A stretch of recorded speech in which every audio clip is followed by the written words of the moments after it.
Before we begin, you guys can check out my setup tour on my second channel in the description after this video. Let's begin. After looking at the amazing comments you guys left on the first part of this series, you all seem to be heavily indulged into Draw My Life videos, and although they might be sad, I understand why a lot of you guys enjoy them, as they give you an insight into popular YouTubers' lives before success. Some stories are filled with joy, while some stories are filled with immense sadness. Here are the 5 saddest YouTuber Draw My Life videos, part 2. A Brandon to the Past is an old school channel which appeals to nostalgic Pokemon players. The narrator named Brandon started the channel 3 years ago, and although he seems very happy in his videos, he has had a roller coaster experience through his life, as he tells his story of heartbreak and sorrow. Because of his shyness, Brandon has always been the underdog in life, and I for one am very happy that he has changed his life with his YouTube channel. Hey guys, it's Brandon here. This was a little hard for me to do, to go back on all of these old memories and things, so that's why it took me so long to make this video, even though it is kind of a sad story. And at school I was one of the shyest kids around, and I wouldn't really talk to anyone because I was so shy. I'd see kids playing on swings and having fun in a group, and I always wanted to join them, but I never had the courage to actually do it because I was so shy. And none of them ever even approached me either, so most of the time I was just left alone. Later down the line, my parents started getting into a lot of arguments at home, so it wasn't much better there. So that's when I began to isolate myself on the computer. It made me feel safe in that I was actually in a whole different world escaping all of these problems. And my little brother was like the total opposite of me at school and was really popular and had lots of friends and girlfriends.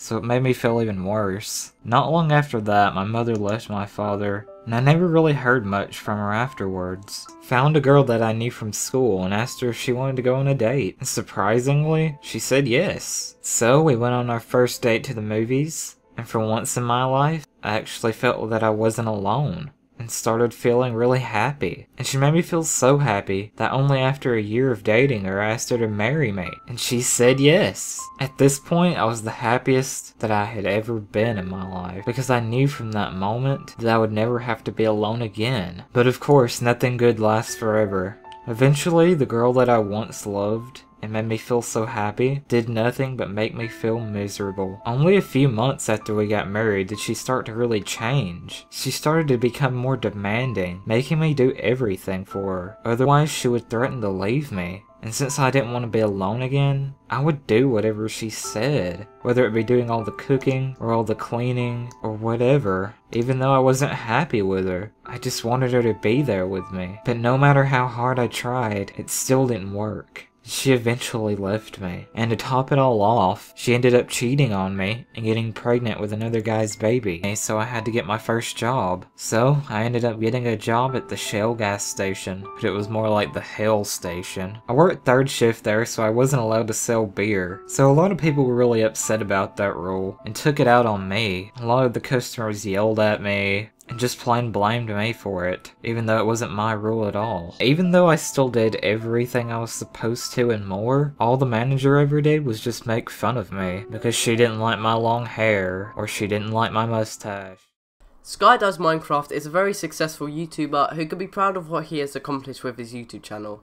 He is now the proud owner of a YouTube Diamond Play button and has over 10 million subscribers. Sadly though, his life has been one of the saddest on YouTube, and although the video isn't a traditional Draw My Life video, Sky still tells his whole life story.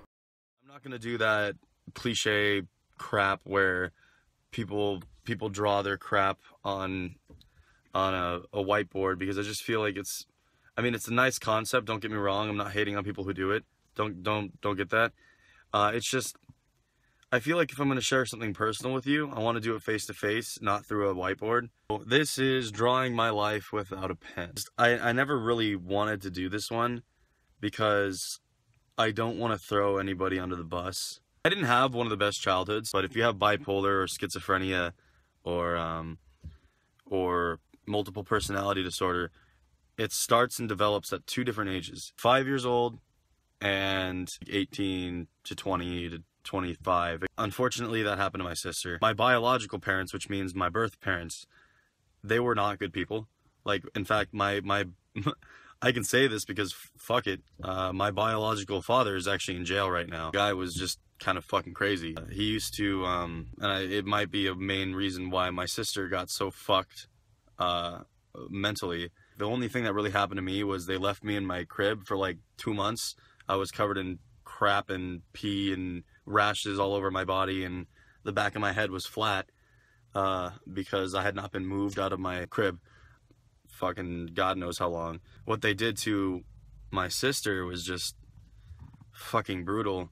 They would literally like put her under laundry baskets, tip them over, trap her in it like a cage, and they would put like lots and lots of books over the top of it so she wouldn't be able to move for hours. My sister wasn't as lucky, and she got hit smack dab with pretty much every possible mental disorder you could think of. Bipolar, schizophrenia, multiple personality disorder. She was like jumping up on desks, flipping tables, throwing books in class, just kind of not doing super hot. And unfortunately, she would bring a lot of that home as well. But that didn't. Nothing really noticeable started until I was about like, I don't know, 10. Like I wouldn't say like, oh yeah, I remember all that crazy shit when I was a toddler. Like I really don't. Like fuck, I'd be lying. I'd be lying if I said like, yeah, dude, I remember everything when I was 5 years old. Like fuck, no. And anybody who says otherwise and they're freaking whatchamajiggies, draw my life, or they're fucking lying. Like that's not a thing. I mean, if you do remember everything when you're 5, that's cool. But when I'm 22, I don't remember shit from fucking 17, 18 years ago. It just doesn't. I don't fucking understand it. But I just don't remember it. But what I do remember are decently traumatizing events in my life that caused me to be the person I am and caused me to grow up. Right around 9 or 10, my mother, she wound up getting addicted to painkillers. She would have strokes and overdose a lot. 13 through 15 is the times that I just kind of fell into my huge depression and started gaining a lot of weight because I just didn't want to leave my room. She gets up and she moves to the other side of the bathroom. I whip open the door and I just start checking her body. I'm like, what did you do? What did you fucking do? What did you fucking do? And there it is on her stomach, a huge fucking stab wound. That fucked me up. Sky Williams is a very popular YouTuber and League of Legends streamer who has had a pretty tough life. He has had to come face to face with many crushing obstacles such as bullies, struggling to come out as gay to his unforgiving parents, and even the death of a friend, as well as being raped at the age of 15. In this video, Sky describes how hard his life has been and how he turned it all around. When I was 3 years old, my parents got divorced. And not more than a week later of my father leaving, my future stepfather entered the picture. There are many things that I would love to call him, but for now, we'll just call him Bob. So I became a little less social, a little less confrontational. I changed my personality completely, and I think I was just trying to enter junior high with a little bit of caution. And my mom bought me a sweater with one pocket that looked like a boob. And like right away I was picked on from all the other kids, and when I didn't stand my ground because I didn't want to be that confrontational, all the other kids jumped on the bandwagon, and suddenly I became a complete loser. I had an ear to the door when I heard that she declared me absent, and AJ said, "Oh, thank God," and the whole class laughed, and the teacher promptly scolded each and every one of them, and while I appreciated the gesture, I couldn't handle it. I ran home and I didn't show up to school that day. It was around this time of my life that I knew that I was gay. I knew because my father had sat us all down and told us about homosexuality and the Bible. And when he explained that he would forbid us laying in bed with our homosexual partners, Nick and Alex were cool, but I raised my hand and I was like, well, how do you feel about camping outside? And my stepfather had told me that my mother would always choose him over me and that I was doomed to live a pathetic life. And to their face, I was tough, but, you know, between you and me, behind closed doors, I don't think I've ever felt more hurt. It was that same year that my best friend Henry died of bacterial meningitis. You know, he was somebody that I played brawl with a lot, and actually the first person I ever told that I was gay. He knew that I had a crush on him, and he didn't care. In fact, he was the only person that just blindly supported me through my goals and dreams, unconditionally. When he died, a lot of things changed. I stopped playing Smash as much, and I became a very strong person. I fell into a depression but used League of Legends to get out of it. Cloudy Apples is a YouTube channel run by the talented animator named Cassie. She tells her life story as her and her sister were both tormented by clinical depression and racism. They continued their lives normally trying to fight their problems together until, fortunately for Cassie, she fought her depression on her own accord, while her sister was struggling and unfortunately took her own life.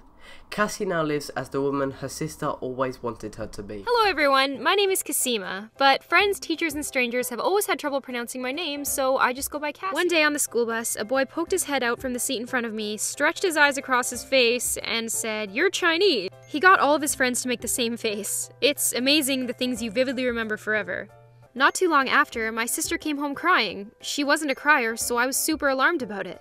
I asked her what happened, and she said that she wasn't allowed in her friend's hot tub because her friend's mother thought my sister's skin was made of dirt.